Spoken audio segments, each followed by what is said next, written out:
No colour setting powder. আর একদম পরিমাণ মতো নেবে, বেশি নেবে না। এই মেকআপ দেখে বলবে যে দিদি কিছুই করে না মেকআপের, কিন্তু তা না।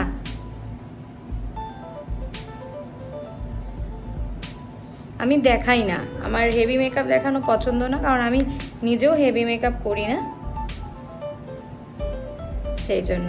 তোমরা এমনি করে দিলে পরে কিন্তু পুরো চুটকির মতন হয়ে যাবে, জাস্ট এমনি করে দিয়ে দেবে। কিন্তু নিজের ক্ষেত্রে আমি নিজেই বুঝতে পারছি না কি করব। চলো দেখি কি করা যায়। আমি পিঙ্ক অ্যান্ড গোল্ডেন শিমারি এখানে ইউজ করেছি আইলিডে, একদম হালকা।